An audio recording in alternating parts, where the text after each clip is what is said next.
అలాగే పూజ్యులైన శ్రీ పద్మనాభరెడ్డి గారికి నా సాష్టాంగ నమస్కారాలు. సాయి టీవీ వారికి, ఇక్కడికి వచ్చిన భక్తులందరూ, ఎంతో ఓపికతో వింటున్న, భక్తి శ్రద్ధలతో వింటున్న శ్రోతలందరికీ కూడా నా నమస్కారాలు తెలియజేస్తున్నాను. ఫస్ట్ నేను 8th క్లాస్లో ఉన్నప్పుడు శ్రీ షిరిడి సాయి రూపం ఒకటి తెలుసు. అయితే ఆ తర్వాత అంత ఏమీ ఇంట్రెస్ట్ కానీ అదేమీ లేదు. ఆయన ఒక పరిచయం జరిగింది. ఆ తర్వాత కొన్ని 8 సంవత్సరాల తర్వాత ఈ మందిరమే, ఇక్కడ సాయిబాబా మందిరం, నేను ఇక్కడ చదువుకునేటప్పుడు ఇక్కడ సాయిబాబా మందిరం వచ్చినప్పుడు హారతులు అనేవి సరదాగా ఏదో టైం పాస్, సాయినాథుడు అంటే తెలుసు కాదు, ఒక భక్తి మార్గం అనేది నాకేం తెలియదు. అసలు మామూలు పూజలు కూడా ఏమీ ఎక్కువ చేసేదాన్ని కాదు. కానీ ఇక్కడ సాయినాథుడు వచ్చినప్పుడు వాళ్ళందరూ సరదాగా నేర్చుకుంటున్నారు కదా అని చెప్పేసి నేను కూడా హారతులకు వెళ్ళి ఉదయం సాయంత్రం ఇలా హారతులు నేర్చుకోవడం జరిగింది. అప్పుడు కూడా నాకు ఏమీ తెలియదు. ఆ తర్వాత మరలా 8 సంవత్సరాలు చూడండి, ఆయన ఎంత గ్యాప్ వస్తుందో ప్రతి దానికి కూడా. 8 సంవత్సరాల తర్వాత సాయి సచ్చరిత్ర అనేది నా జీవితంలో పరిచయం అయింది. అప్పుడు నేను దాన్ని పారాయణ చేశాను. అప్పుడు నేను జాబ్ చేస్తూ ఉన్నాను, పారాయణ చేశాను. పారాయణ చేసిన తర్వాత ఆ పారాయణ చేసేటప్పుడు అనిపించేది సాయి వాక్యాలు చూసి ఏమనంటే, ఇలా కూడా మనం కూడా ఇలా ఉంటే బాగుంటుందేమో అని అనిపించేది. అంటే నాకు తెలిసి అనిపించట్లేదు అక్కడేమి అనిపించే క్రమంలో అప్పుడు ఆ జాబ్ కూడా తీసేశాడు సాయినాథ్ గారు పూర్తిగా ఆ జాబ్. కానీ ఆ జాబ్ గురించే నేను తాపత్రయపడుతున్నాను. అలా సమయంలో సాయి సచ్చరిత్ర పారాయణ చేయడం జరుగుతుంది, ఆయన చుట్టూ ప్రదక్షిణాలు చేయడం జరుగుతుంది. అలా 2 సంవత్సరాలకి సాయి సచ్చరిత్ర పారాయణ చేస్తూ ఉన్న 2 సంవత్సరాలకి పూజ్యులైన శ్రీ పద్మనాభరెడ్డి సార్ దగ్గరికి నన్ను సాయినాథులు గారు పంపించారు.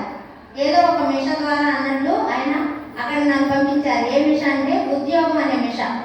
అంటే నేను వెళ్ళి వారిని ఉద్యోగ నిమిత్తమే అడిగితే వారు నాకు అప్పటికి నేను ఏంటంటే నాలో తెలియకుండా నాకే కలిగే ఒక స్పందన ఏంటంటే, నేను సాయి సచ్చరిత్ర చదవాలి, కొంతమంది గృహాలలో సాయి పాదుకుల్ని పెట్టాలి, గురు చరిత్ర చదవాలి, ఇలా నాలో ఒక సంకల్పం లోపల రేగుతుంది. అంటే నాకు తెలియదు, అది ఏదో సరదా, అంటే భక్తి కాదు, నాకు ఏదో తెలిసి కాదు.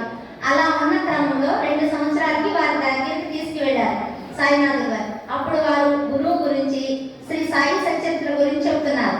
ఆ రోజు నుంచి నేను ఏ రోజైతే ఫస్ట్ వారి దగ్గరికి వెళ్ళానో ఆ రోజు నుంచి ఈ రోజు వరకు నిరంతరం, అంటే మ్యాక్సిమం ఒక 90% ఆయన యొక్క కథ శ్రవణంలోనే ఉన్నాను నేను. అంటే ఆ కథను వినడంలోనే ఉన్నాను. ఎప్పుడు మిస్ చేయను.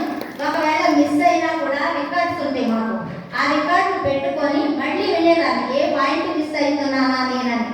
అలా చెప్తూ ఉంటారు, చాలా మంది చెప్తారు. చెప్పే క్రమంలో నాకేమనిపించిందంటే, వారి యొక్క సాంగత్యంలోకి వెళ్తున్నా వారంలో 2 సార్లు వెళ్ళేదాన్ని. ఎందుకో తెలుసా, సాయినాథుడి గురించి చెప్పించుకోవడానికి వెళ్ళేదాన్ని.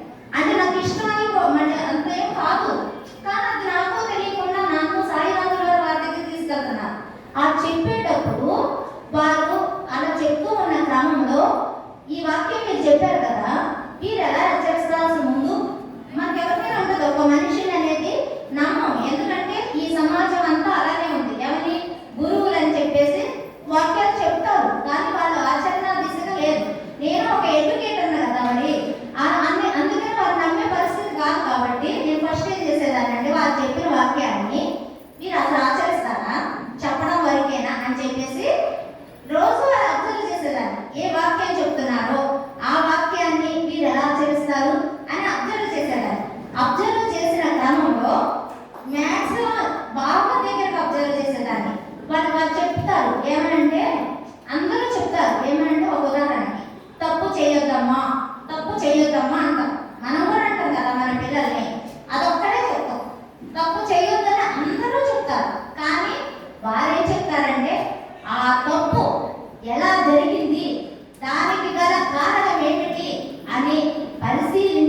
వారికి కావాల్సింది ఏ టైంలో వస్తే ఆ టైంలో మనం వాటిని అందించాలి. అంటే టీ టైంలో వస్తే టీ, టిఫిన్ టైంలో వస్తే టిఫిన్, భోజనం టైంలో వస్తే భోజనం, ఈవినింగ్ వస్తే స్నాక్స్, నైట్ టైంలో వస్తే వాళ్ళకి కావాల్సింది ఏదైతే తింటారో వాళ్ళు అది ముందు రిసీవ్ చేసుకోవాలి.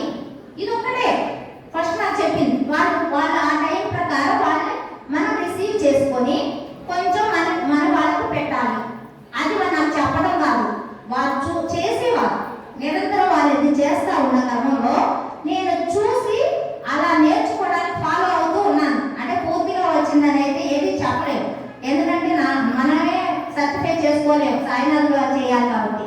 అలా వారి యొక్క ఆదరణలో మరి మనుషులకే కాదు, అక్కడ ఒకటి ఉంటుంది, ముందు ఫస్ట్ సాయినాథుల వారి దగ్గర పెట్టిన దాన్ని తీసుకెళ్ళి బయట పెట్టాలి.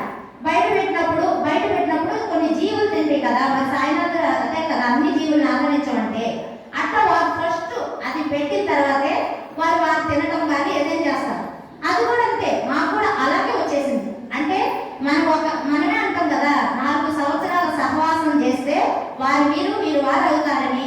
అలా మేము నిరంతరం ఈ సాక్షాత్ర వాక్యాలు వింటూ వారి యొక్క ఆచరణ చూస్తూ నేను నిరంతరం అలా ఫాలో అవుతూ ఉన్నాను. మరి ఇంకొకటి ఏంటంటే మనమంతా మానవత్వంగా ఉండాలి. ఒక మనిషిగా వచ్చాం కదా, మనం నిజంగా మనిషిగా వచ్చినప్పుడు ఒక మానవత్వపు లక్షణాలు అనేవి మనలో ఉండాలి. కానీ ఇప్పుడున్న పరిస్థితుల్లో అయితే ఇవన్నీ అడుగట్టుకుపోయింది మన స్వార్థం మూలంగా.